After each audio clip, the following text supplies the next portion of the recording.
Hello ladies and gentlemen, this is Dr. Me at the Actuarial Academy. We are given three equalities here involving events A and B.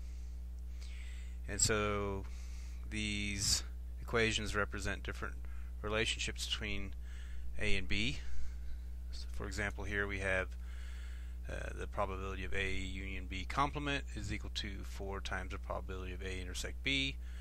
Probability of A is 3 times the probability of B, and the probability of A intersect B complement is 2 times the probability of A intersect B, and we'd like to find the probability of B.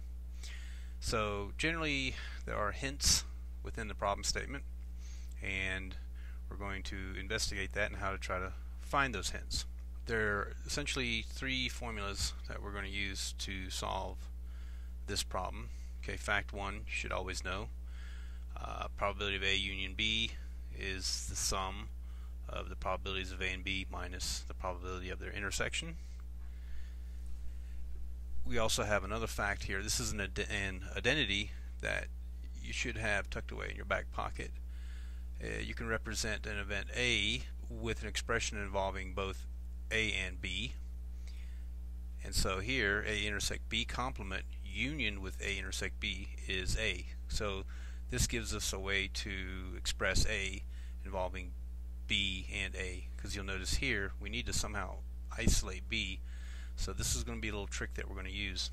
And one nice thing about this identity is that the intersection of these two sets, A intersect B complement and A intersect B, is empty.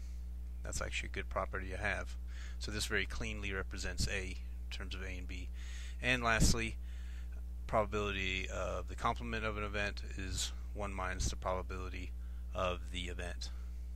So I'd like to start by trying to eliminate as many of these complements as possible, so that way we're just working with sets or events directly. So the first thing I'm going to do is employ fact 3 and note that the probability of A union B complement is equal to 1 minus probability of A union B. Okay, so A union B here represents our D here.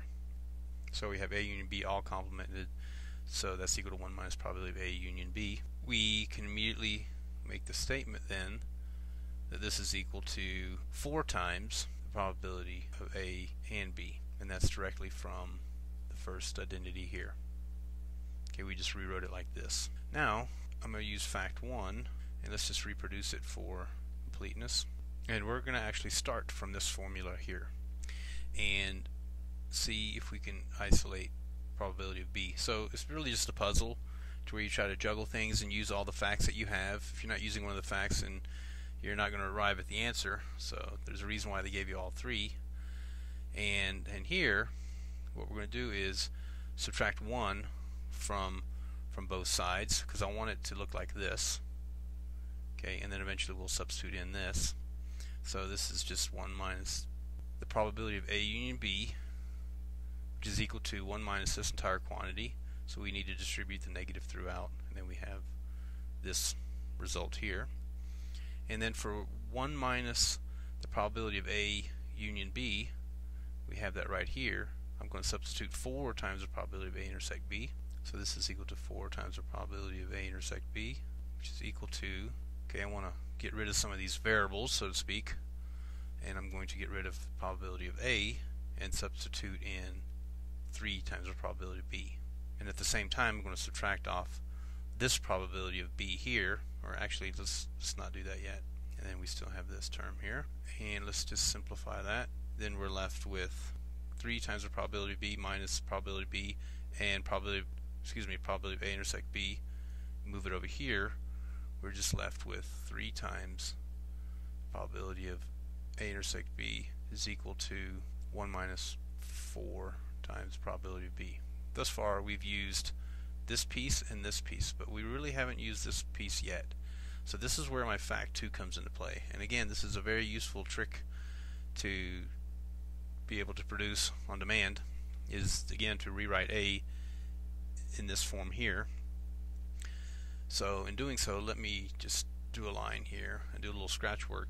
Since A intersect B complement and A intersect B are disjoint, then I can rewrite this as follows.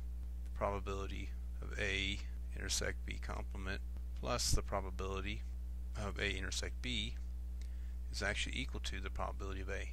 We're essentially using fact 1 to do this, but we'll notice that the intersection is empty, so the probability of A union B is just a sum of their individual probabilities. That's what's nice about this identity. So let's continue that further, see if we can simplify this even more. This piece here is given to you as 2 times the probability of A intersect B, which is really nice because we're going to have another term here just like it, and we can combine the two.